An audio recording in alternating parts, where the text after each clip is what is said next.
Hey guys, tonight we're going to slip inside the stone walls of a medieval monastery where the candles flicker low and the air smells faintly of straw, parchment, and, oddly, cheese. You've somehow been allowed to trudge across the cobblestone.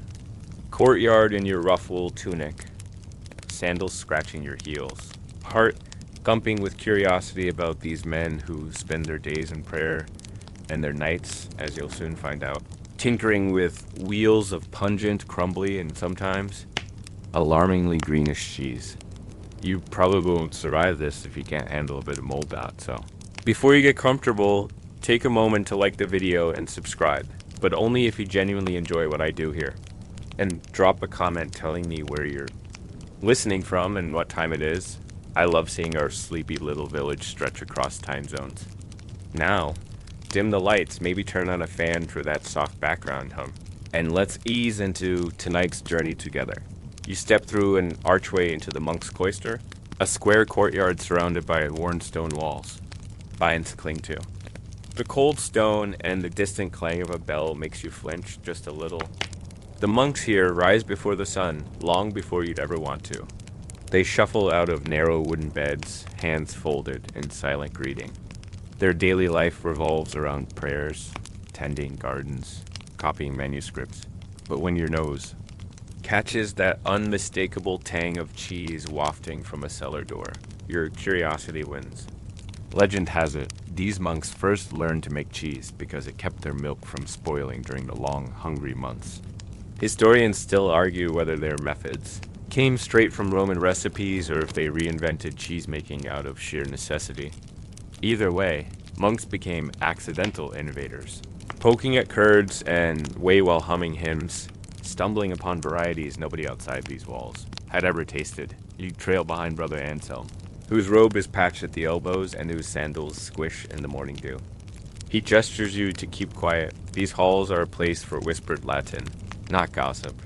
Yet he can't hide the twinkle in his eye when he lifts a small wooden door near the garden gate. A spiral staircase coils downward into the earth, carrying you to the cool belly of the monastery. Down there, the air changes. The musty scent of old stone is replaced by something sharp and mouth-watering. A little salty, a little sour. Rows of cheese wheels, some covered in wax, some coated with herbs, some crawling with delicate white mold, line wooden shelves along the wall. You run your fingertips over the rough rinds, marveling at how each one feels different. Hard like a pebble, soft like an old sponge, crumbly like stale bread, Brother Anselm explains, with a sly grin that they experiment at night when the abbot's not peering over their shoulders. Not all experiments go well. Sometimes a wheel will swell and crack open like a bad joke. Still, there's a certain thrill to it. The monks who spend hours in prayer also whisper recipes to each other in the garden. A dash of rosemary, a pinch of ash, a handful of wildflowers no farmer would think to put in his lunch. You press your ear to a barrel, half expecting to hear the cheese singing psalms. Instead, you hear a drip, drip, drip, whey draining off somewhere in the darkness. The oldest monk, Brother Hubert, explains that the cellars keep a steady, cool temperature year-round, perfect for aging cheese. Historians still argue whether these underground cheese caves influenced the elaborate aging cellars you'll find centuries later in fancy European creameries. Outside, the bell tolls for prime, the mid-morning prayers, but you're not ready to return to the upper world just yet. You peek around a low shelf and spot wheels stacked atop each other, some marked with strange symbols scratched into the rind. Those symbols are more than just monkish doodles. They hint at secret recipes, a way to trace which brother tried which bizarre combination. Occasionally, the abbot finds out and scolds them for wastefulness. But, honestly, who can resist the allure of a truly weird cheese? As you creep back toward the stairs, Brother Anselm hands you a tiny chunk to taste. Salty. Sharp, with an unexpected hint of mint. Experimental batch, he says, with the faintest wink. He tucks the remaining chunk into a cloth pouch tied at his waist. For later, the next night. You swear you see him smirk before disappearing down another corridor lined with flickering candles. Tomorrow, you'll rise with the monks. You'll pull on scratchy robes, chant sleepy prayers, and think about that hidden cellar. Its wheels quietly aging, its secrets hidden behind humble stone walls. You can't help but feel you've stumbled upon something precious, a simple pleasure, born from necessity, now kept alive by men who pray, copy ancient texts, and dream up cheeses the outside world may never taste. As you shuffle back through the stone corridor, you hear distant voices, the low hum of monks chanting in Latin, the occasional cough echoing under the vaulted ceiling. Somewhere, someone strikes flame to light another candle. The monastery breathes with you, its walls keeping secrets, its cellars growing flavors nobody dares speak too loudly about. And you, lucky wanderer, are just beginning to scratch the rind of it all. Asterisk, you rise before dawn with the monks. The bitter chill of the stone floor slipping through the soles of your sandals. You shuffle in line with them toward the refectory, where the clatter of wooden bowls and the faint aroma of steaming porridge drift through the heavy door. The monastic diet is famously plain. Gruel in the morning, pottage at midday, maybe a slice of coarse bread or an apple if you're lucky. But here's where it gets quietly amusing. Beneath these humble, vow-bound lives, cheese lurks like a delicious secret. You sit on a long wooden bench, wedged between Brother Anselm and a novice, so young he still forgets parts of the prayers. A single tallow candle sputters on the table, casting long shadows over simple clay cups of ale. Yes, even monks drink. The food is meager, a ladle of barley stew with limp greens, no salt save for what the cook can sneak in. And yet, if you glance down the table, you notice tiny wedges of cheese tucked next to bowls, passed discreetly under robes or hidden under slices of stale bread. Historians still argue whether this was a widespread custom or just a naughty indulgence. But evidence suggests that monasteries all over Europe kept cheese, not just for trade, but for moments. Like this, small comforts when the days blurred together in silence and prayer. Cheese was calorie-dense, easy to store, and a little bite could brighten even the most penitential fast. And besides, the monastic rule book, the rule of Saint Benedict, didn't forbid cheese outright, so long as gluttony stayed at bay. You imagine your own modern snack stash, that secret chocolate bar or hidden bag of chips. These monks would totally understand, though they'd wrap it in linen and age it for 6 months first. As you nibble on your crust of bread, dipped in thin ale, Brother Anselm leans over and nudges you with his elbow. Better than porridge, eh? He whispers, sliding you a morsel of crumbly, salty cheese wrapped in a fig leaf. You catch yourself grinning, cheeks flushed from the guilty treat dot as the meal drags on in mostly silent chewing. You study the plain wooden rafters overhead. The monks here live by rhythm, prime, terce, sext, none, hours marked by bells, punctuating tasks in the scriptorium, the fields, or the kitchen. Cheese slips into this routine like a small rebellion. When they churn butter or skim curds from fresh milk, they're not just filling larders. They're keeping themselves sane through the monotony. The older brothers share stories and low murmurs about how, in harsher winters, cheese kept them alive when the gardens failed. Some even claim it was the only food they could truly call their own, aside from what the abbey doled out. And because they weren't nobles or wealthy farmers, they learned to stretch every scrap of milk into something edible, sometimes inventing flavors so strange that even the cows might have been scandalized. You trail out of the refectory after the final benediction, belly slightly more full than you expected. Outside, the frost has turned the grass into a silver carpet, and you follow Brother Hubert toward the pens. Goats bleat softly, cows shuffle. Their hooves and a pair of sheep glare at you as if they know you've just eaten their milk in fermented form. One mischievous goat tries to chew the corner of your robe, your first initiation into the cycle of life that keeps the monastery fed dot, as you help Brother Hubert scoop grain and fresh hay. He explains how different animals shape the cheese's character. Cow's milk is mild and sweet. Sheep's milk, richer and more buttery. Goat's milk, sharp and grassy. Some monasteries even experimented with mixing them, producing unique wheels that tasted slightly different every time. Historians still, argue whether these blends were genius culinary experiments or just the result of not having enough of any one milk. You feel a chill wind slip under your hood as you squat near the goats. A skinny tomcat prowls the edge of the barn, keeping mice from nibbling the stored grain. Brother Hubert chuckles when he sees you eye the cat. He gets his share too. Cheese rinds and scraps keeps him loyal. You watch as the cat slinks off, tail flicking, possibly in search of a new cheese stash. After chores, you join the brothers in the tiny chapel for a quick prayer. You kneel on the cold flagstones, mind drifting. It's impossible not to think of how the simplest foods mean so much here. Cheese born from excess milk becomes an anchor, an extra bite that makes the day feel a little less empty, a promise that tomorrow won't be quite so grim. You can almost feel the centuries of monks like these, stooping over barrels, testing curds, whispering recipes that are half prayer, half rebellion, when the final amen echoes off the stone walls. Brother Anselm catches your eye and taps his.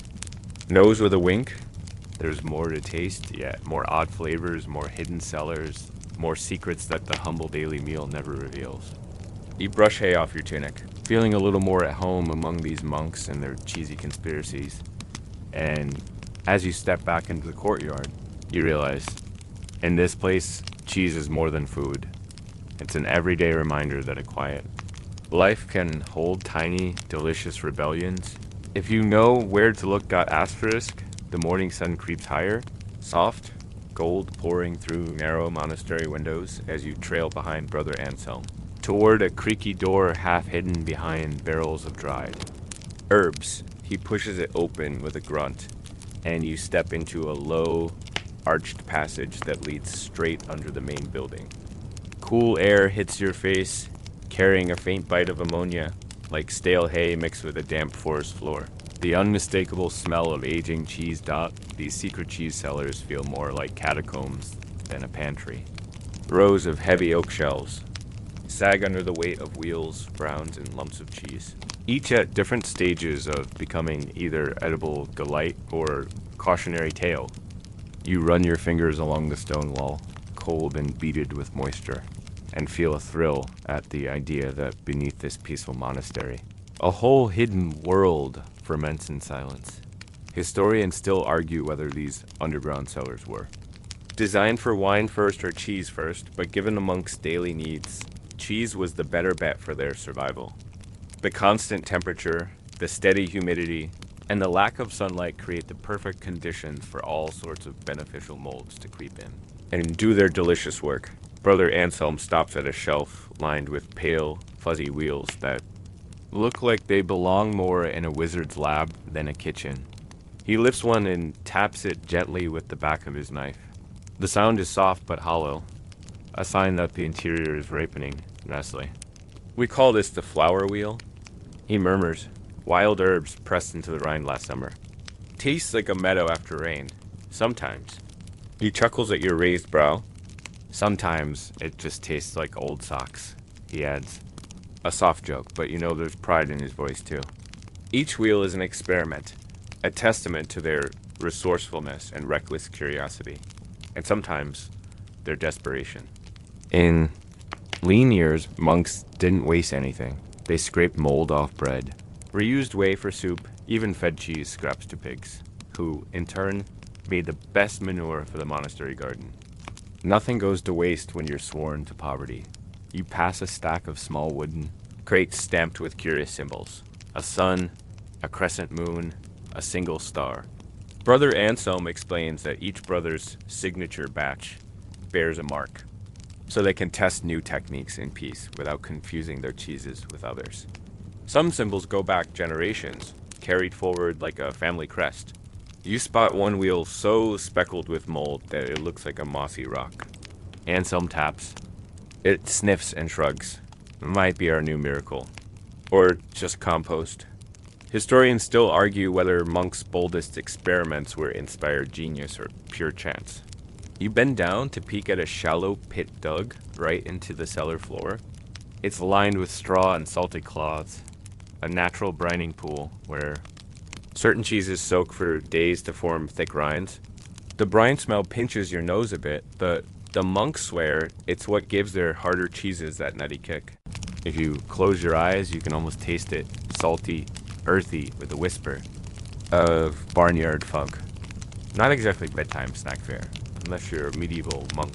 In which case, it's practically dessert. Moving deeper into the cellar, your lantern flickers over shelves, where tiny blue veins creep through wheels, split open like old books.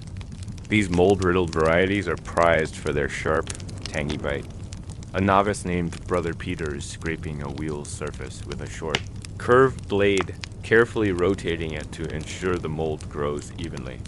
He doesn't speak much, a vow of silence for the season, but he gives you a thumbs up.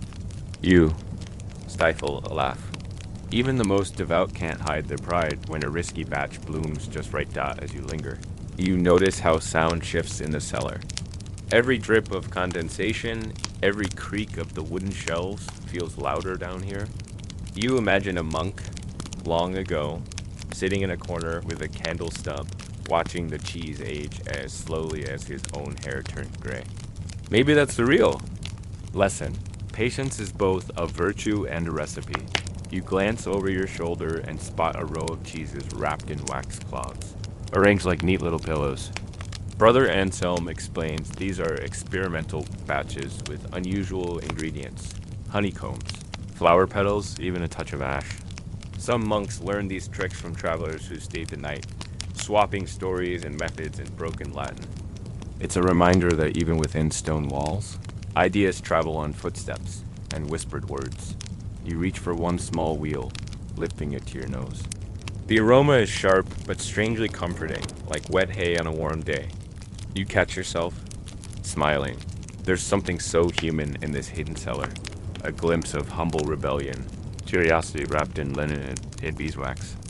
You wonder how many pilgrims ever knew what treasures lay beneath their feet as they prayed above. The lantern dims, and you hear Brother Anselm's sandals scuff the floor as he leads you back toward the spiral stairs.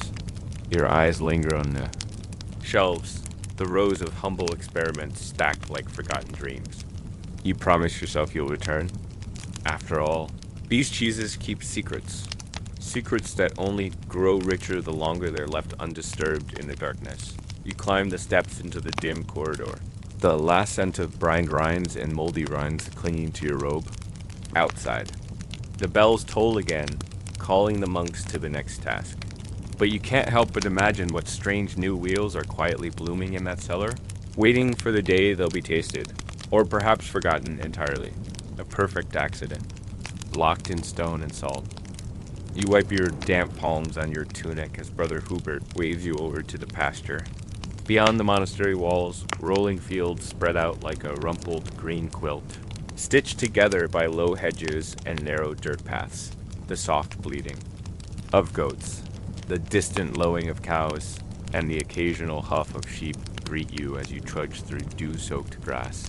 Here, in these gentle fields, the true backbone of the monastery's cheese obsession grazes lazily, utterly unaware of their culinary destiny. The herd is small but mighty. A few sturdy cows, their hides a patchwork of browns and whites, munch methodically on wild clover. Goats bounce around like children on a sugar rush, hopping onto low stone walls and nibbling any shrub that dares stand in their way. The sheep, dignified in their shaggy coats, eye you with that trademark suspicion, as if they already know you've been savoring the fruits of their labor in the cellars below, brother. Hubert shows you how to stroke a goat's neck to calm her before milking. You squat on a wobbly stool, cool pail pressed between your knees, and tug gently, though your technique leaves much to be desired. Warm milk splashes your knuckles, and the goat flicks her ear at you, clearly unimpressed.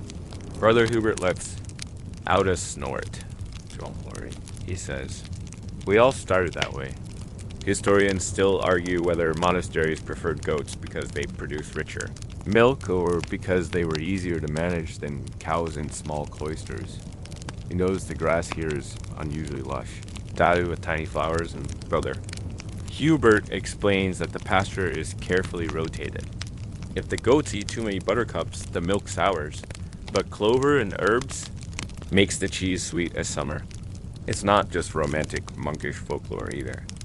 Modern cheesemakers still chase these subtle differences, proving these old brothers were onto something long before scientific studies confirmed it.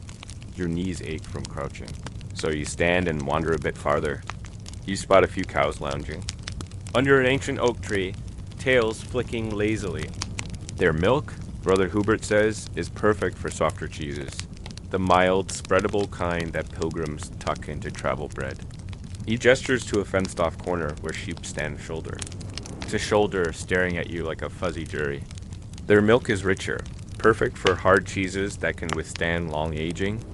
In the cool hush of the cellar, it's sheep's milk that transforms into those nutty, sharp wheels monk's treasure. One goat, a wiry little troublemaker, trots up and tries to nose into your pockets. You're not hiding any cheese crumbs. But she seems determined to investigate. Brother Hubert chuckles. She's our best milk producer. Knows her worth. He tells you how the monks sometimes give these goats little garlands during the spring festival, partly out of gratitude, partly to amuse the novices who need a break from copying endless manuscripts. Historians still argue whether monastic cheese. Production influenced local farmers' breeding choices. Some records suggest that over centuries, villagers near big abbeys started tending more goats and sheep, just to keep up with the monks' demand for unique flavors. After all, if your neighbor's cheese fetches a better price and market, thanks to a touch of tangy goat's milk, you're bound to follow suit. Brother Hubert beckons you to help carry the pails back toward the dairy shed. You feel the warm slosh of milk shift with each step. Inside, a couple of monks are already straining the fresh milk through coarse cloths into big clay vats. You peer inside one, curds forming like soft clouds on the surface, whey dripping steadily below. Each animal's milk brings its own temperament. Goat's milk curdles quickly and cleanly, while cow's milk can be a bit more finicky as you lean over the vats. You catch a whiff of fresh grassy sweetness mixed with the sour tang of fermenting milk. It's oddly soothing, a reminder that food, at its core, is alive. One of the monks, Brother Thomas, flicks a bit of curd at you with his spoon, smirking like a child caught at play. Cheesemaking, it seems, offers a rare chance to bend the rules of monastic seriousness. Back outside, you stand under the sun, drying your damp hands on your tunic. A pair of sparrows flit overhead, chirping as they steal stray bits of grain from the troughs. Brother Hubert rests his arms on the fence and sighs. Funny, isn't it? He says, staring at the herds. Simple creatures, simple fields, but out of this we make something people crave for miles around. You nod, eyes drifting across the pasture. Maybe it's the cool breeze, maybe it's the steady chewing of the cows, but you feel it. That calm patience these monks practice every day. They tend to their flocks, their fields, and their cheese with equal devotion. No detail is too small, no goat too mischievous to forgive. Cheese doesn't just come from milk. It comes from muddy boots, early risings, whispered gossip about which pasture grows the sweetest clover. Brother Hubert nudges you out of your reverie. There's more to see yet. Herbs and ashes, experiments and secrets, wheels and wheels of possibility waiting to be tasted. You cast one last glance at the grazing animals, marveling at how so much flavor, so much history begins with the quiet chomp of a goat under the dawn sky. Asterisk. You follow Brother Anselm through the walled herb garden, where sunlight slants across tidy beds of rosemary, sage, and wild marjoram. The air is sweet and sharp at once. You almost forget you're in a monastery dedicated to vows of poverty and piety, because hidden among the orderly rows, these monks cultivate a riot of flavors they dare not flaunt too openly. Here, in this quiet patch of green, the cheeses get their peculiar character, each wheel seasoned like a whispered secret. Brother Anselm plucks a sprig of thyme, rolls it between his palms, and lets you inhale its sharp scent. Good for belly aches, he says, but his wink tells you it's destined for something tastier too. Monks didn't stop at simple salt and milk. They rummaged through the garden for herbs, flowers, even bark and roots. Any ingredient that might lend a wheel a new twist. Historians still argue whether these odd additives came from ancient folk cures or just desperate improvisations when supplies ran low. You kneel by a row of tiny violets. Brother Anselm explains they sometimes press the petals into the rind of a soft cheese for a delicate floral note. He laughs when he sees your raised brow. Not all our experiments work. One brother tried dandelion wine in his cheese last spring. Ended up tasting like old boots. He shrugs, grinning. We fed that wheel to the pigs. Some herbs, like sage and marjoram, do more than add flavor. They help preserve cheese by fending off unwanted molds. You watch Brother Anselm scatter. Dried rosemary into a clay bowl of fresh curds, stirring slowly with a spoon that looks older than the chapel. The green flecks catch the morning light, transforming plain lumps of milk into something almost magical dot inside the dairy hut. A pair of novices tinker with other secret ingredients. One pokes a bundle of nettle leaves into a brine bath. Another holds a pouch of wood ash, yes ash, ready to coat a batch of soft cheese rounds. It sounds strange, but the ash helps balance acidity, keeping the cheese from spoiling too quickly. Modern cheesemakers still use this trick, so perhaps the monk's weirder hunches weren't so far-fetched after all. You watch as Brother Anselm unrolls a thin cloth bundle. Inside, a jumble of wildflowers, dried mint, and pungent garlic cloves. He lets you crush a bit of garlic between your fingertips. The scent hits your nose like a wake-up slap. Oddly comforting in this sleepy world of murmured prayers and flickering candles. A touch of garlic in a wheel bound for travelers, he says. Keeps the cheese lively on long roads. And maybe the wolves away too. It gives you a sly grin. Monks might not carry swords, but a good garlic cheese is its own kind of defense. Historians still argue whether monks learned these tricks from local women who sold herbs in the village, or whether they adapted old Roman recipes from battered manuscripts. You suspect it's a bit of both, a swirl of folklore, trial and error, and a pinch of monastic mischief. After all, no abbot wants to admit his sober brotherhood is secretly obsessed with flavor outside. We help gather bundles of wild herbs from the hedgerow bordering the pasture. Bees hum lazily nearby, ignoring your rustling steps. You spot a few brave daisies pushing up through the grass. Too pretty to waste. Brother Anselm muses. He plucks one and tucks it into the cord at his waist. Might press this into a rind, see what happens. You grin, imagining a cheese that tastes faintly of summer meadows, or possibly like you're munching a flower crown. Either way, the experiment is half the delight. The monks know not every wheel will be worth blessing with their whispering. Latin, but some might be miraculous enough to sell at market. Traded for fish, oil, or ink for the SCRIPTORIUM as you carry your bundle back toward the kitchen. You see a novice scraping a failed wheel into the compost heap. The smell is potent, to put it kindly. Yet there's no shame here, only shrugs and soft chuckles. Next batch, the novice mutters. In a world where nothing is wasted, even a botched cheese finds purpose. Feeding pigs, enriching the garden soil, or scaring away a nosy cat. Brother Anselm says, every crumble goes back into the circle. God wastes nothing. Neither do we. You linger by the herb shed as the sun dips lower, casting the garden in a sleepy glow. You brush your hands over rows of drying lavender and wonder what tomorrow's cheese might taste like. Floral, minty, smoky with ash, or bright with garlic's bite. In this monastery, the vows may be strict, but the flavor experiments no.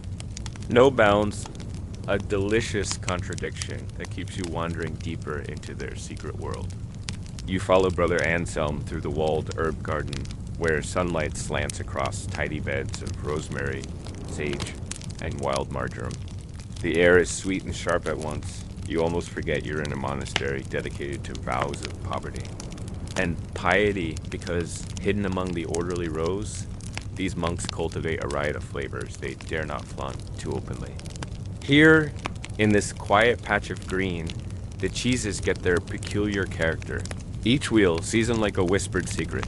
The brother Anselm plucks a sprig of thyme, rolls it between his palms, and lets you inhale its sharp scent. Good for belly aches, he says, but his wink tells you it's destined for something tastier too. Monks didn't stop at simple salt and milk. They rummaged through the garden for herbs, flowers, even bark and roots. Any ingredient that might lend a wheel a new twist. Historians still argue whether these odd additives came from ancient folk cures, or just desperate improvisations when supplies ran low. You kneel by a row of tiny violets? Brother Anselm explains they sometimes press the petals into the rind of a soft cheese for a delicate floral note. He laughs when he sees your raised brow. Not all our experiments work. One brother tried dandelion wine mixed cheese last spring. Ended up tasting like old boots. He shrugs, grinning. We fed that wheel to the pigs. Some herbs like sage and marjoram do more than add flavor. They help preserve cheese by fending off unwanted molds. You watch Brother Anselm scatter. Dried rosemary into a clay bowl of fresh curds, stirring slowly with a spoon that looks older than the chapel. The green flecks catch the morning light, transforming plain lumps of milk into something almost magical dot inside the dairy hut. A pair of novices tinker with other secret ingredients. One pokes a bundle of nettle leaves into a brine bath. Another holds a pouch of wood ash. Yes, ash, ready to coat a batch of soft cheese rounds. It sounds strange, but the ash helps balance acidity, keeping the cheese from spoiling too quickly. Modern cheesemakers still use this trick, so perhaps the monk's weirder hunches weren't so far-fetched after all. You watch as Brother Anselm unrolls a thin cloth bundle. Inside, a jumble of wildflowers, dried mint, and pungent garlic cloves. He lets you crush a bit of garlic between your fingertips. The scent hits your nose like a wake-up slap. Oddly comforting in this sleepy world of murmured prayers and flickering candles. A touch of garlic in a wheel bound for travelers, he says. Keeps the cheese lively on long roads. And maybe the wolves away, too. It gives you a sly grin. Monks might not carry swords, but a good garlic cheese is its own kind of defense. Historians still argue whether monks learned these tricks from local women who sold herbs in the village, or whether they adapted old Roman recipes from battered manuscripts. You suspect it's a bit of both, a swirl of folklore, trial and error, and a pinch of monastic mischief. After all, no abbot wants to admit his sober brotherhood is secretly obsessed with flavor dot outside. He helped gather bundles of wild herbs from the hedgerow bordering the pasture. Bees hum lazily nearby, ignoring your rustling steps. You spot a few brave daisies pushing up through the grass. Too pretty to waste. Brother Anselm muses. He plucks one and tucks it into the cord at his waist. Might press this into Orion's. See what happens. You grin, imagining cheese that tastes faintly of summer meadows, or possibly like you're munching a flower crown. Either way, the experiment is half the delight. The monks know not every wheel will be worth blessing with their whispered Latin, but some might be miraculous enough to sell at market. Traded for fish, oil, or ink for the SCRIPTORIUM. As you carry your bundle back toward the kitchen. You see a novice scraping a failed wheel into the compost heap. The smell is potent, to put it kindly. Yet there's no shame here, only shrugs and soft chuckles. Next batch, the novice mutters. In a world where nothing is wasted, even a botched cheese finds purpose. Feeding pigs, enriching the garden soil, or scaring away a nosy cat. Brother Anselm says, every crumble goes back into the circle. God wastes nothing, neither do we.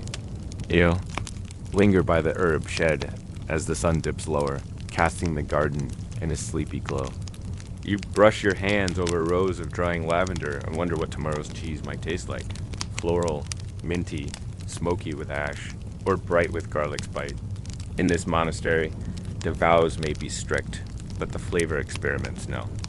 No bounds, a delicious contradiction that keeps you wandering deeper into their secret world.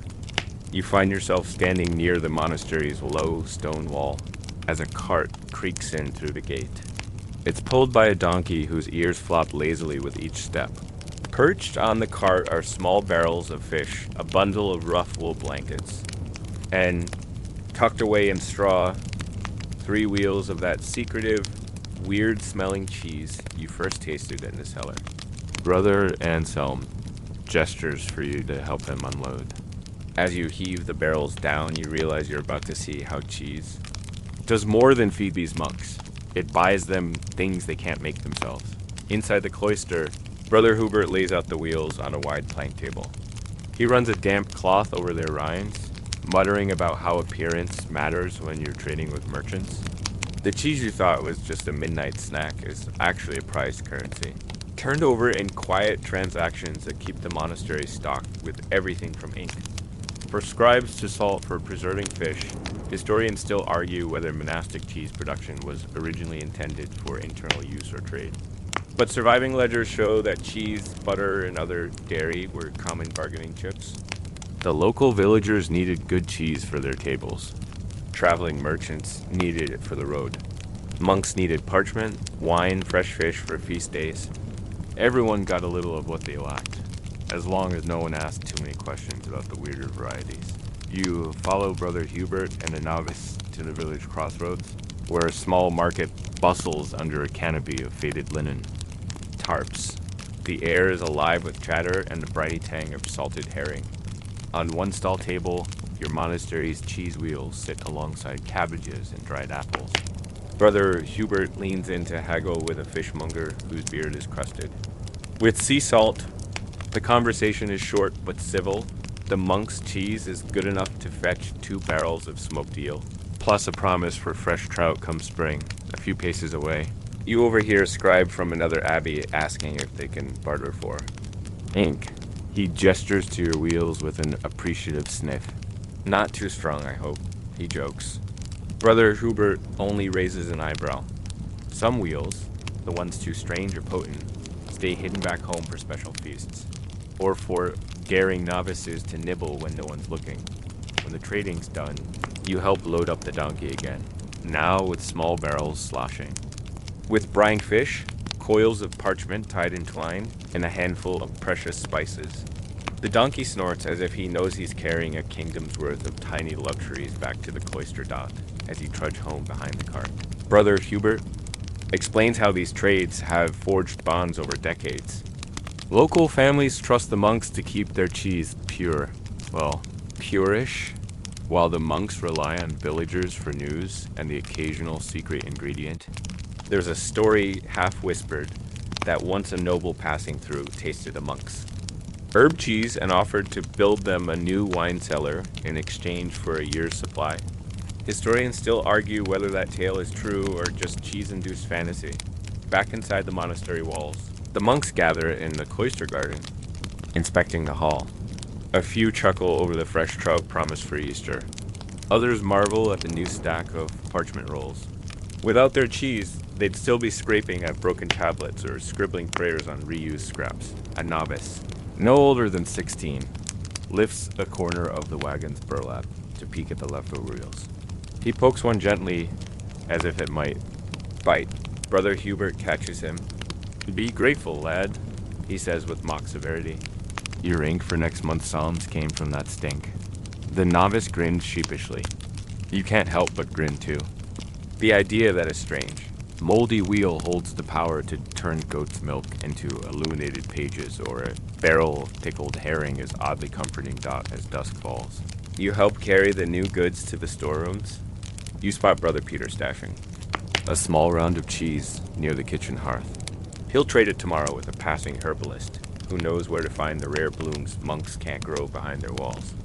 In this closed world, cheese is a silent negotiator, traveling from pasture to cellar to market stall to some wandering peddler's sack, only to come home again as ink, fish, or a curious bundle of herbs dot by the time the bell tolls for evening.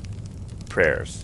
The monks' tiny economy has shifted just enough to keep their world spinning. And you, cheese paddles still tucked under your belt, feel like you've glimpsed the secret life of monastery. Not just the prayers in silence, but the soft clink of trade, humble wheels that buy time, parchment, fish, and the promise of tomorrow's prayers copied out in careful ink. Back in the cloisters, shadowy corridors. You linger by a narrow stone archway where 2 monks stand, whispering in Latin that even your patient ears can barely catch. The flicker of a single rushlight bounces off the wall, illuminating Brother Anselm's furrowed brow. He's holding a small parchment, edges curled and stained with what might be cheese grease. You inch closer, pretending to tidy the basket of cloths beside you, but you can't help eavesdropping. It's a recipe, you realize, but not just any cheese recipe. This one is rumored to be forbidden, or at least controversial. Historians still argue whether monasteries genuinely banned certain luxurious foods or if the rules were bent in candlelit corners when the abbot's back was turned. It seems the line between sustenance and indulgence was as thin as a cheese rind. Brother Anselm gestures down the hall, eyes darting to make sure the abbot isn't lurking near the scriptorium. He hisses something about saffron and figs too. Ingredients the Benedictine rule might frown upon when mixed into an otherwise humble wheel. He shakes his head, half scandalized, half amused. It's meant for the Easter table, he mutters. But some brothers think it tempts the tongue too much. You follow him to the cellar, lantern swinging low. Hidden behind rows of ordinary wheels sits a tiny round, wrapped in soft cloth, its rind the color of pale gold. When he unwraps it, you catch a scent so rich it almost makes your knees buckle. Creamy, fruity, with a floral sweetness you'd never expect in a place this plain. He slices off the tiniest sliver and passes it to you on the tip of his blade. You let it melt on your tongue and nearly laugh. It's cheese, yes, but it's also dessert. Holiday, sin in one bite. Brother Anselm shrugs at your wide eyes. Some say it's too decadent for our vows, but you try making it through 40 days of Lent without dreaming of something this soft. He wipes the blade on his robe, unconcerned. You suspect this forbidden cheese will appear on the table anyway, with the blessing of every brother, who sneaks an extra crumb when the abbot's not watching. Historians still argue whether such indulgences ever attracted papal scorn. A few old scrolls hint that some visiting bishops scolded certain abbeys for serving cheeses so extravagant they rivaled noblemen's feasts. But good luck enforcing a ban when half the brotherhood is in on the secret. Who's going to confess? When the evidence melts in your mouth? In a shadowed alcove of the cellar, you spot another parchment pinned to a beam with a bone needle. It's a scrawled recipe for an experimental cheese that uses ale instead of brine. Brother Anselm taps it, chuckling. Brother Hubert's bright idea, soaked the wheel in last autumn's brown ale, turned out soft, a bit bitter. Too much temptation. They say he raises an eyebrow, but the novices love it. You imagine them sneaking down here after Compline, giggling like children while they carve slivers off a wheel meant to remain hidden. The monastery's vow of silence surely doesn't cover the muffled moans of pleasure that must echo off these cold stone walls when a wheel is just too good to resist. Back up in the warm kitchen, you notice the subtle hints of these secret recipes. Wheels tucked in baskets under flour sacks, half-empty pots of dried figs hidden behind barrels of ale.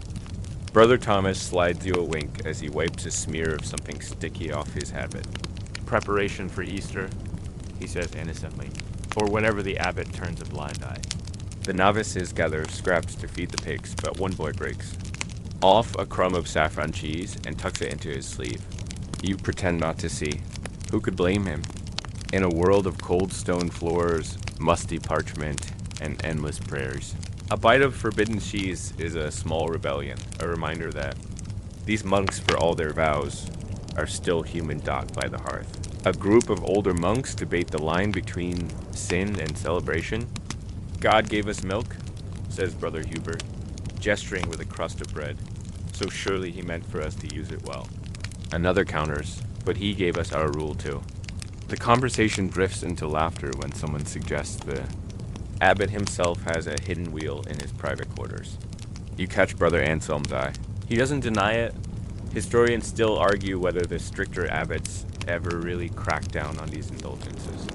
But looking at these men, robes stained with whey and fingers dusted with herb crumbs, it's clear that the monastery's greatest secret isn't just in how they invent cheese. It's in how they bend the rules, just enough to keep hope.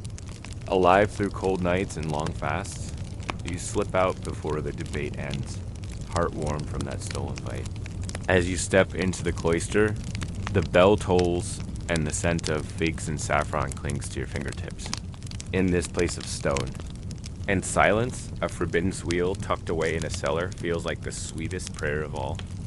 Morning drifts in on a thin veil of mist as you trail Brother Peter across the cloister's small courtyard, your sandals whispering over damp flagstones.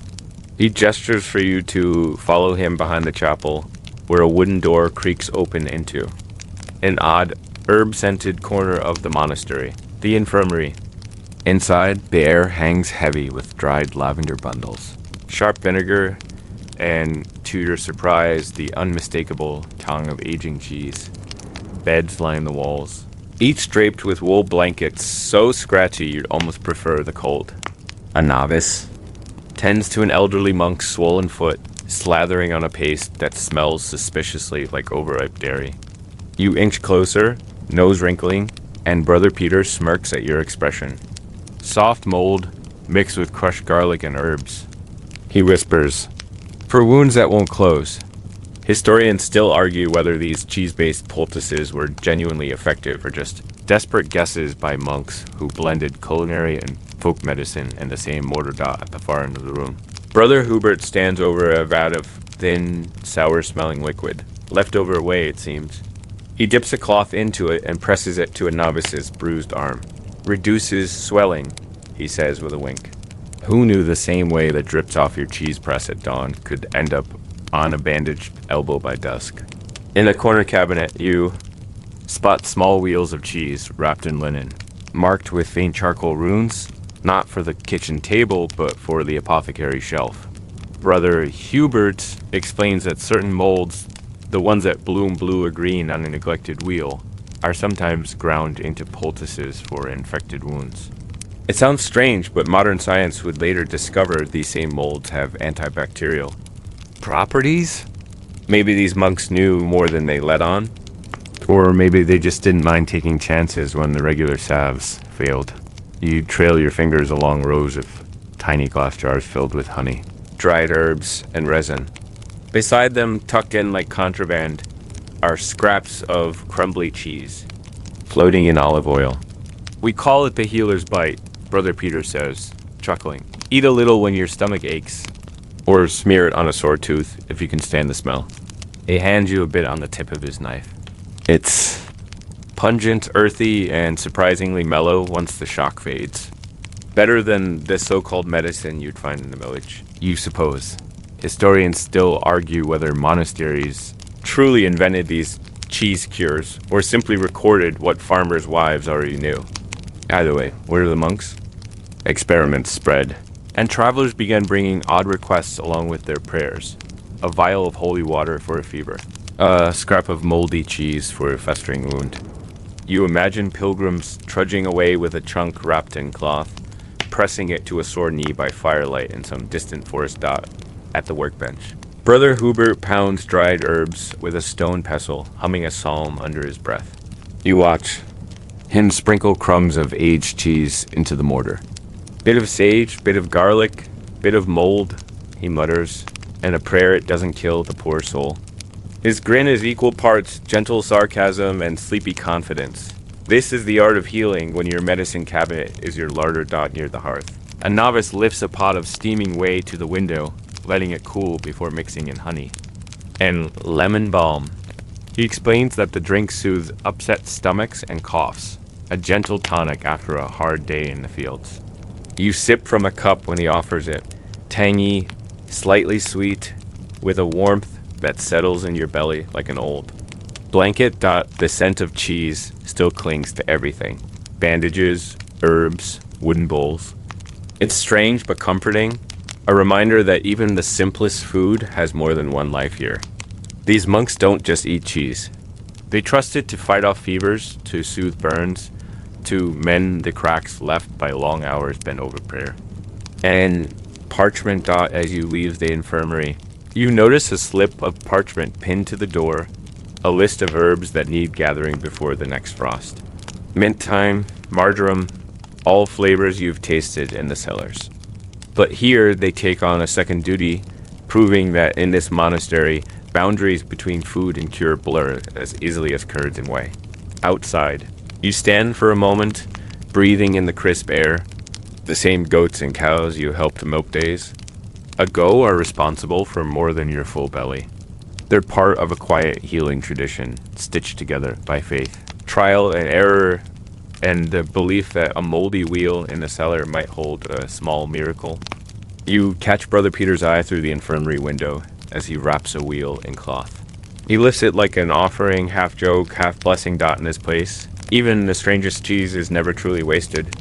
It feeds, it trades, it heals. And sometimes, just sometimes, it keeps hope alive through the long cold nights. The scent of wood smoke and warm bread drifts through the cloister as you follow a line of monks carrying baskets piled high with cheese rounds.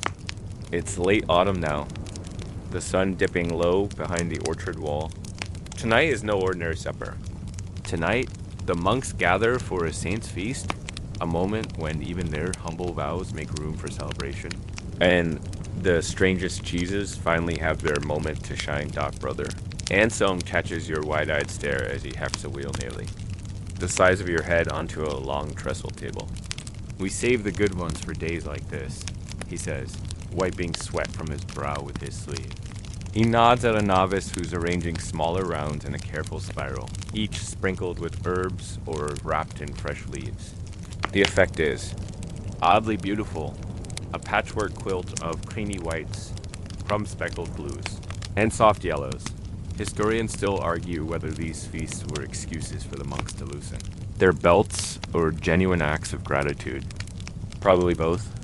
After all, you can't toil in cold fields, scratch ink onto parchment until your fingers bleed, or kneel through endless prayers without the occasional wedge of sinful indulgence. You ease onto a bench by the kitchen hearth as a young monk slices tiny wedges off an experimental wheel. He passes you a crumb, sharp, nutty, with a grassy bite that lingers. That one's new, he says, grinning. Brother Hubert tried nettles in the Rand this year. Better than his beer cheese, I promise.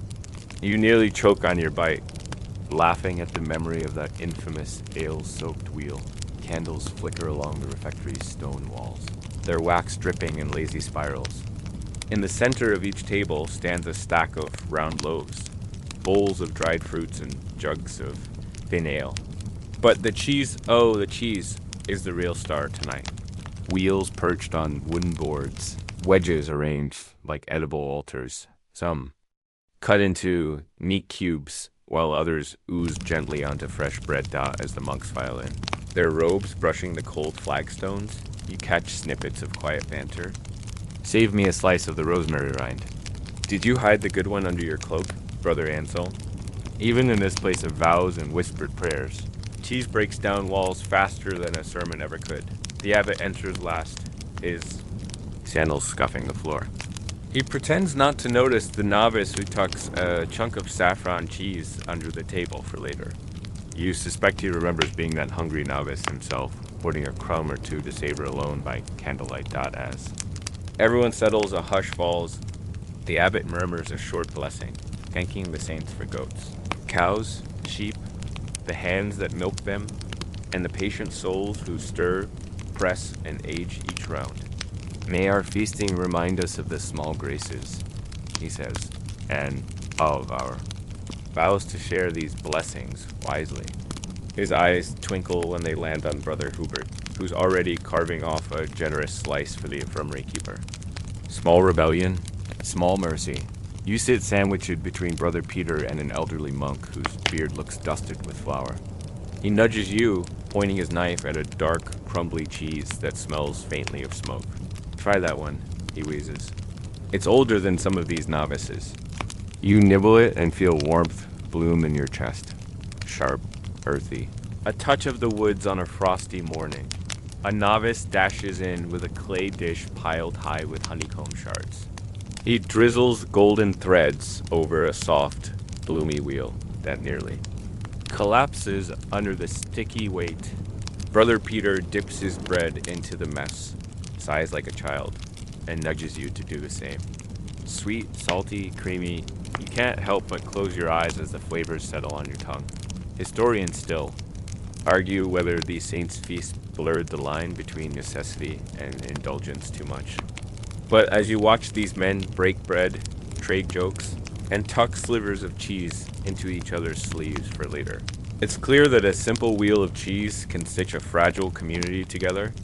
A reminder that even under the weight of vows and silence, laughter can bloom like mold on a rind and taste just as unexpectedly good. Somewhere near the hearth, a novice tries to sneak away with a half wheel. Brother Anselm barks at him to sit back down, but you see the wink he tosses the boy as he turns away.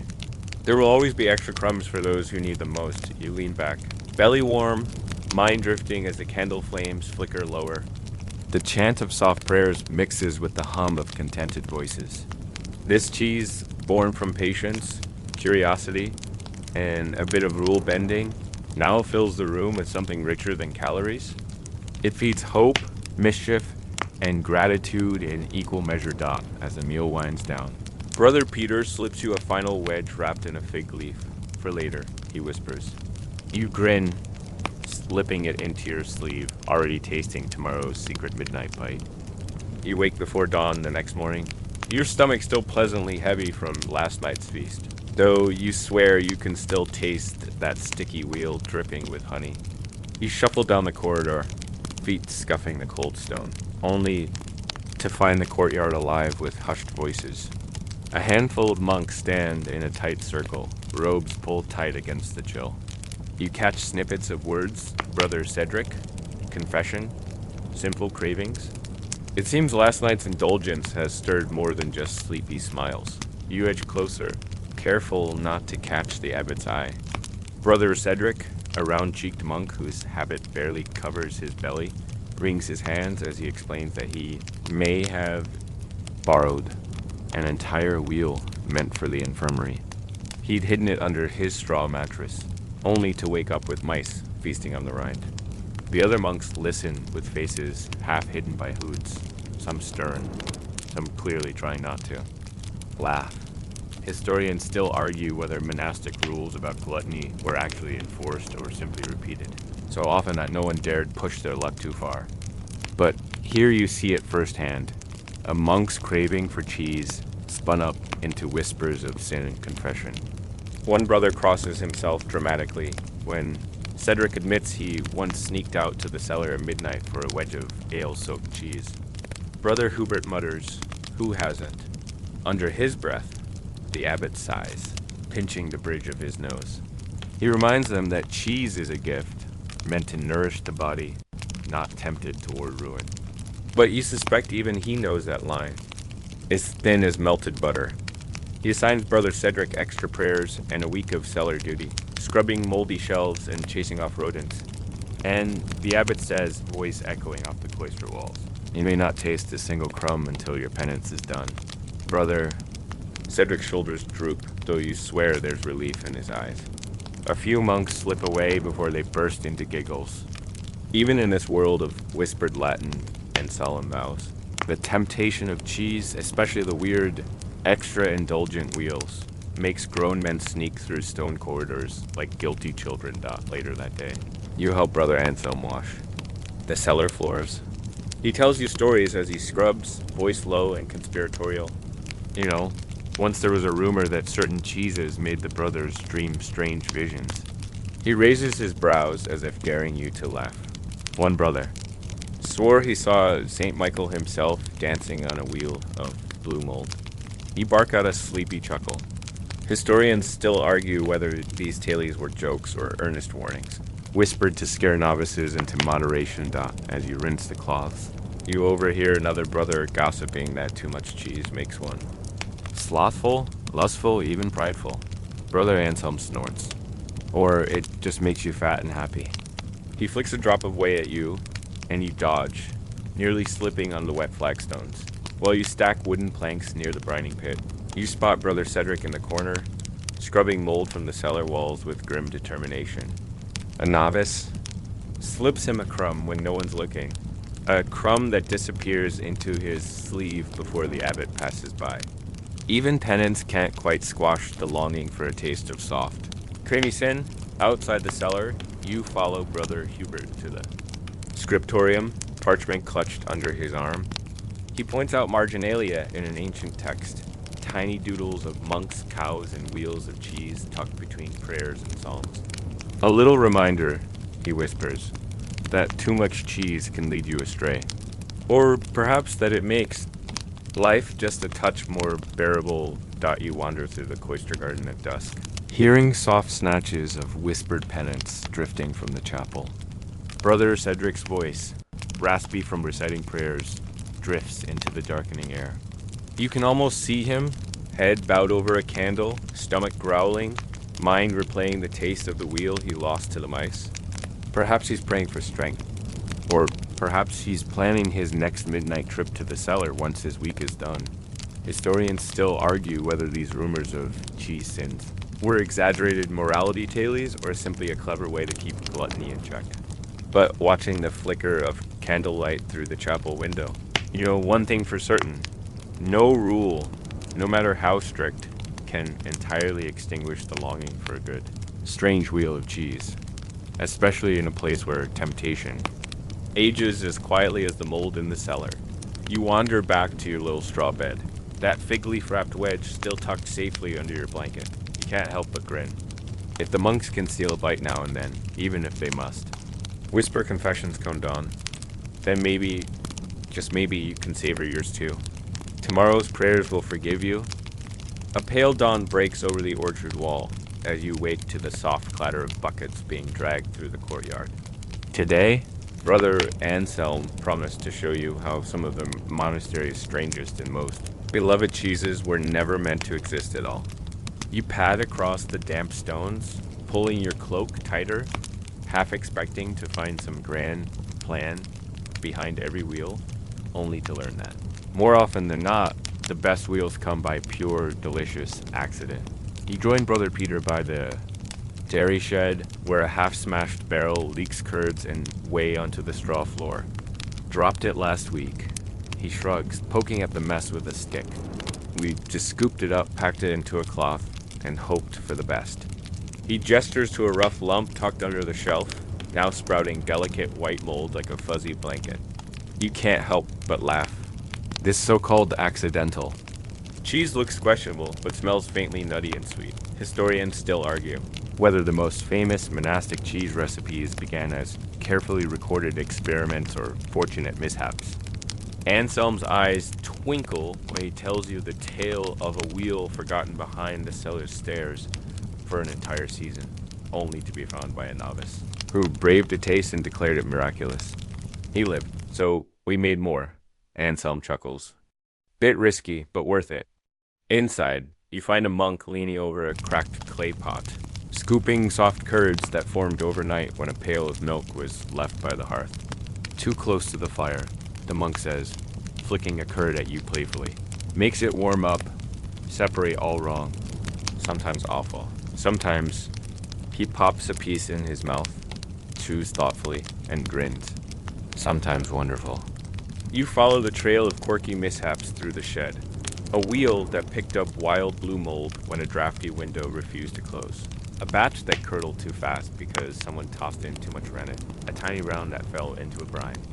Tub and floated bare for days before being rescued, and then turned out to have the perfect salty bite. Monks here don't waste a crumb, even the ones that look like culinary disasters. God wastes nothing, Brother Hubert likes to say. Scraping mold into a new experiment with his old wooden paddle, a novice named Thomas confides in you by the brine pit, voice hushed as if revealing a holy relic. Last spring, I forgot. A wheel in the root cellar grew the weirdest green veins.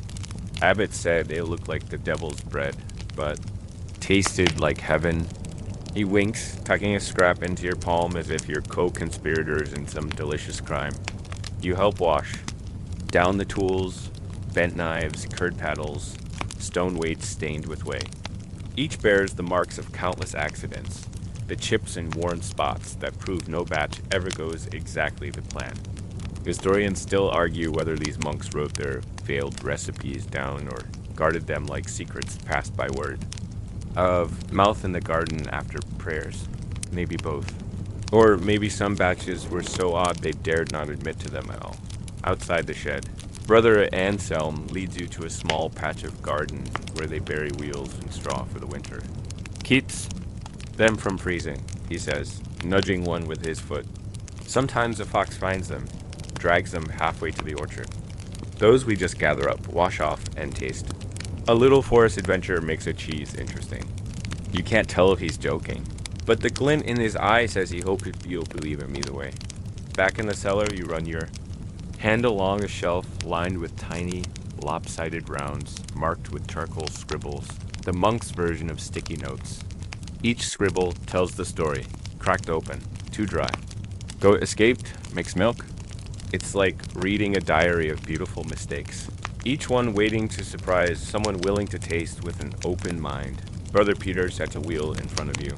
The rind a swirl of gray and green that would scare off any passing noble. He cuts a slice and holds it out, daring you to try.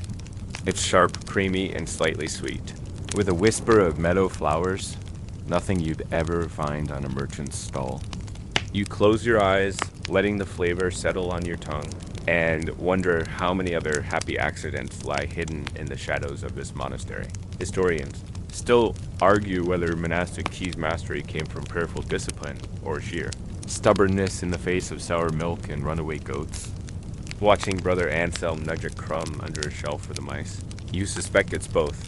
A delicate dance of faith, curiosity, and the quiet courage to taste whatever the cellar delivers.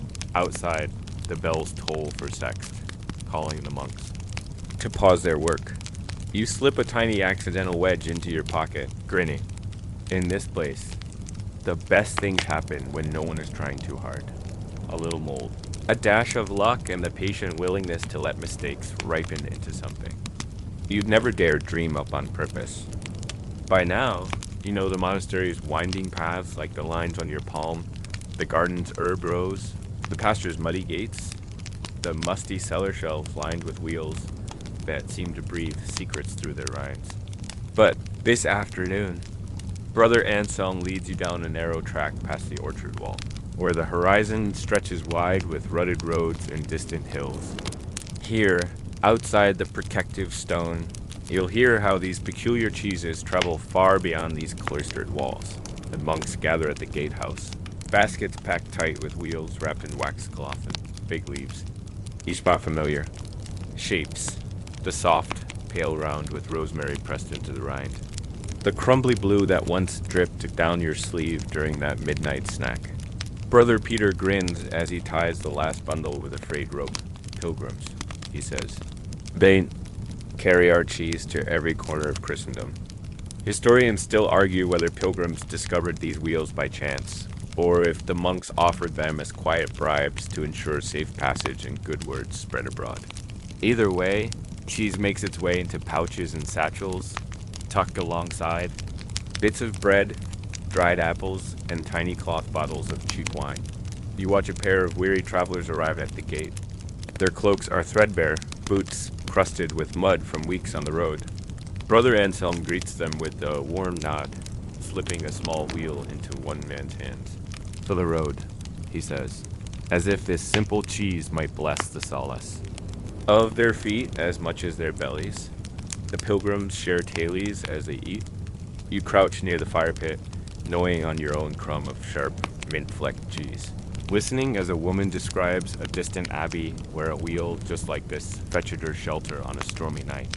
Another claims he once traded a slice of soft cheese for safe crossing over a narrow mountain pass. Historians still argue whether these travelers embellished their cheese barter stories to impress the monks, or if wheels of moldy hope really did buy safety, shelter, and the occasional miracle. Brother Hubert emerges from the gatehouse with a battered ledger, the ink smudge where damp fingers have thumbed the pages for years. He shows you line after line of scribbled trades, one round for candle, stubs, 2 wheels for boots mended, a slice of herb cheese for news of the King's Road. Each line is a quiet record of how this humble monastery stays stitched into a world far bigger than its garden walls. You linger at the roadside with Brother Peter, watching the pilgrims depart. One woman, a staff tied with jangling charms, pauses. to tuck the cheese deep in her satchel, wrapped tight in a linen scrap that smells faintly of rosemary and ash. "I'll think of your prayers each time I bite," she promises. Brother Peter just shrugs. "Think of the goats, too," he calls after her. She laughs, vanishing into the tree-lined dot. You wonder how far these odd wheels travel. Across misty valleys, through forests prowled by wolves, into cramped taverns where tired souls unwrap a wedge under flickering lanterns. A bite of monastery cheese becomes a bridge, from stone cloisters to bustling markets, from ink-stained hands to callous merchants who never kneel for prayers but will bargain for a good wheel any day. Later, you help clean out the baskets, sniffing the lingering aroma of rind and herbs. Brother Anselm explains that sometimes pilgrims bring back news, fresh herbs or tiny seeds tucked into pockets as thank you gifts.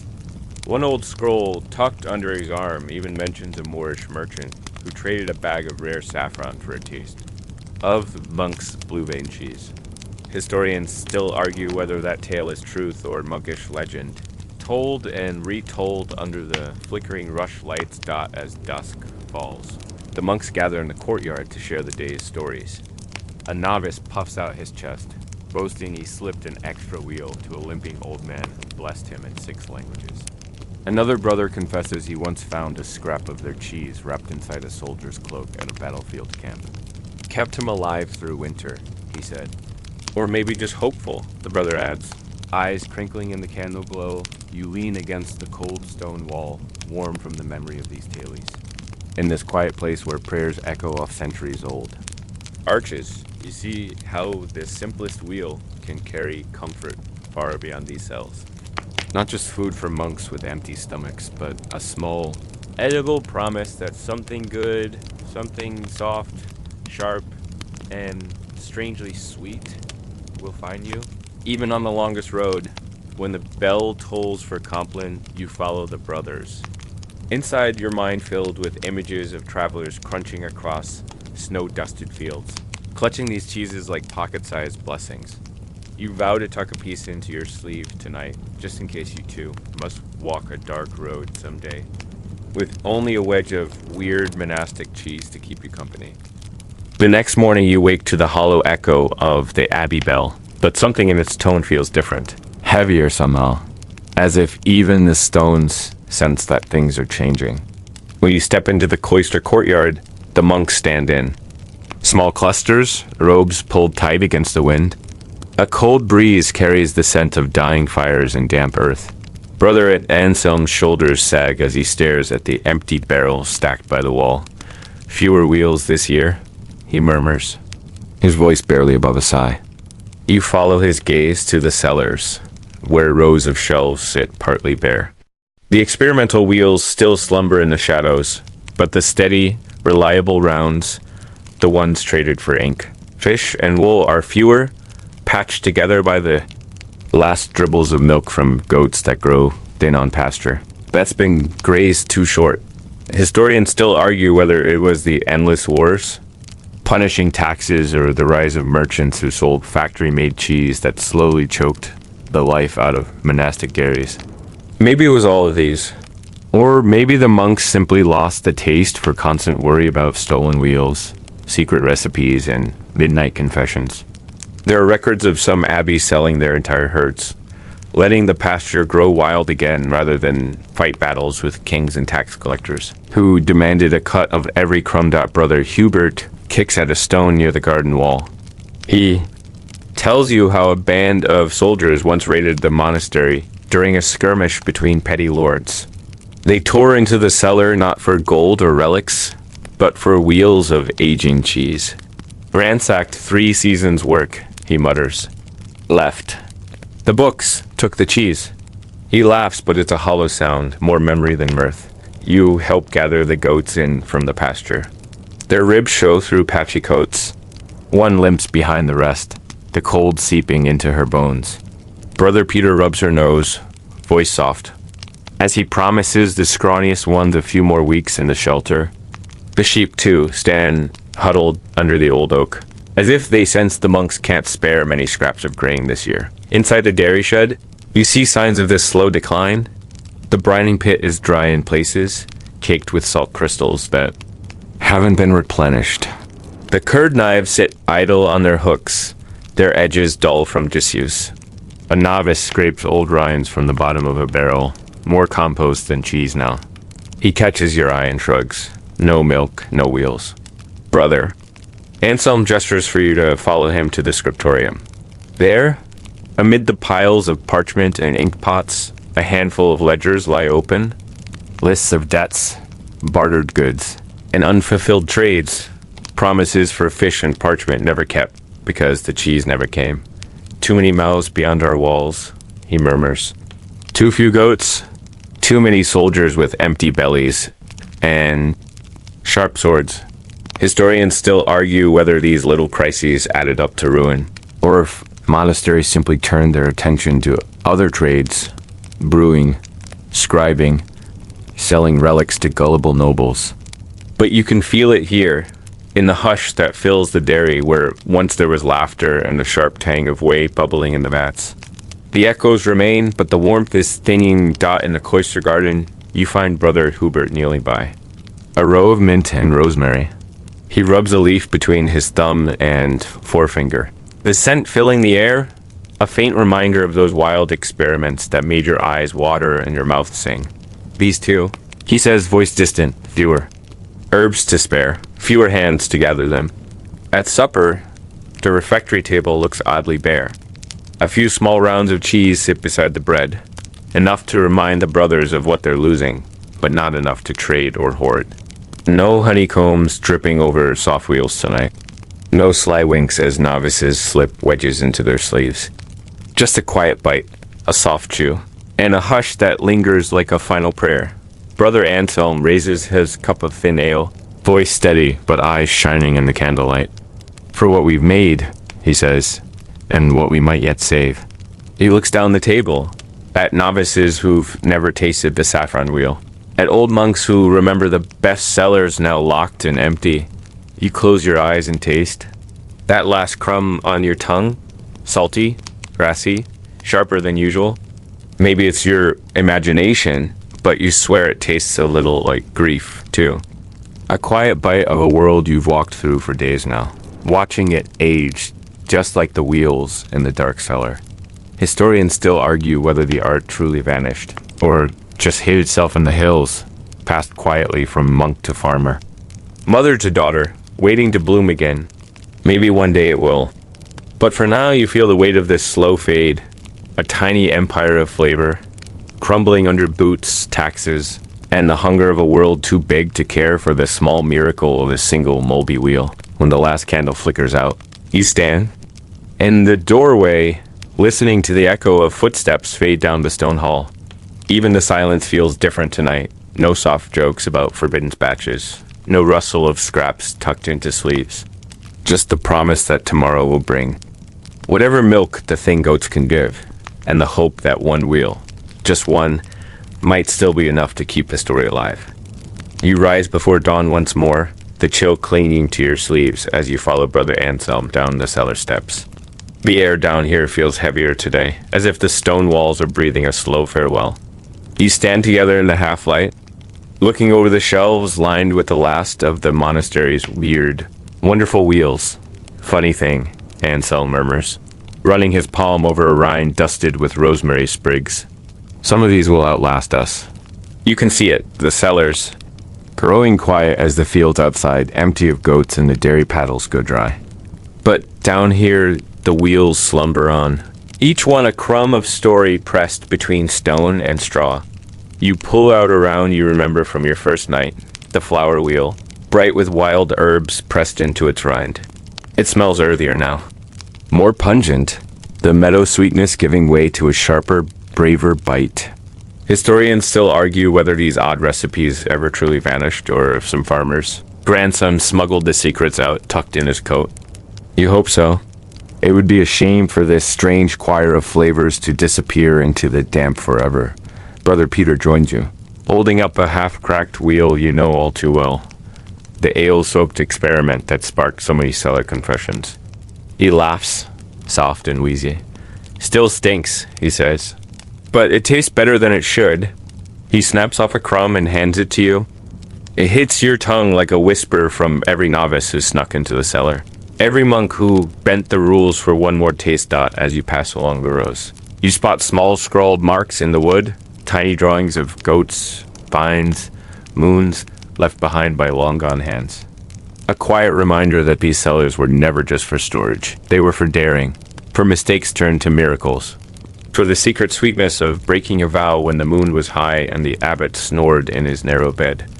Brother Hubert hums a hymn as he stacks a final batch of wheels in the darkest corner. Perhaps some will find them one day, he muses, as if planting seeds in the dirt. You imagine a curious pilgrim lifting a cloth, brushing away centuries of dust to taste the sharp, grassy ghost of a long-lost recipe. Outside, the pasture lies empty. The goats have gone to neighboring farms, traded for candles and roof repairs. The garden still grows mint and sage, but the nettles have crept back in, reclaiming the soil like an old promise. The tools you held so many times, the curd knives, the warped paddles, rest on a dusty shelf. They're gathered cobwebs now, their edges dulled, but you can almost hear the echo of whey dripping, monks humming prayers, novices giggling as they swipe a forbidden taste. Historians still argue whether this little corner of culinary mischief changed the world, or just fed a few hungry pilgrims on the road.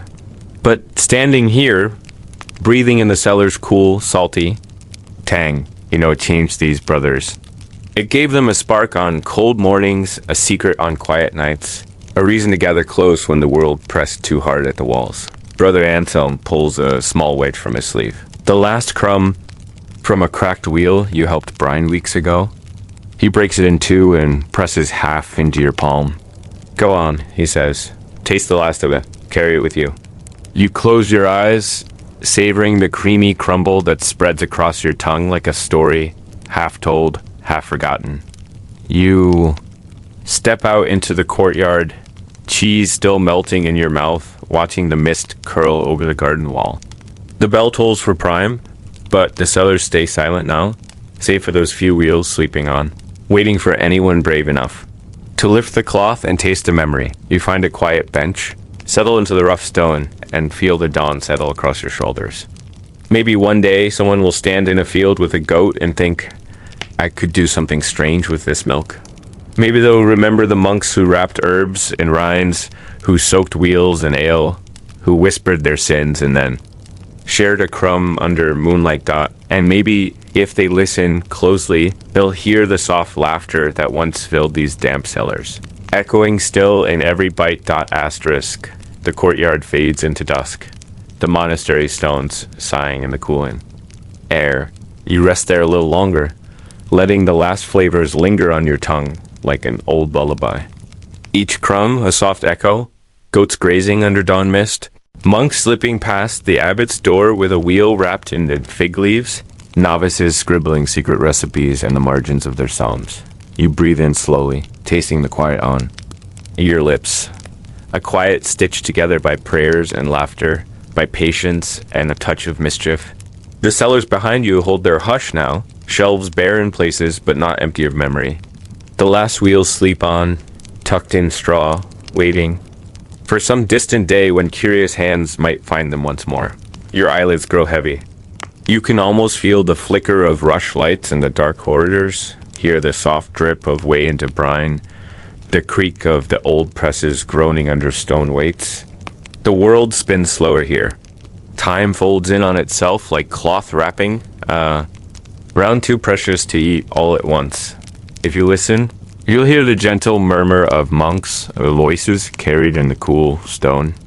Their secrets drift up through cracks in the cellar walls, promising that a taste of something small and strange can hold a miracle in its crumb. You settle deeper into your blanket, breath slow and steady. No need to rush to the next story. The wheels will wait, the memory will wait, and the soft hum of monastic cellars will drift you into sleep. So rest now. Dream of goats and herbs and hidden rinds. Dream of small rebellions shared by candlelight. Sweet dreams.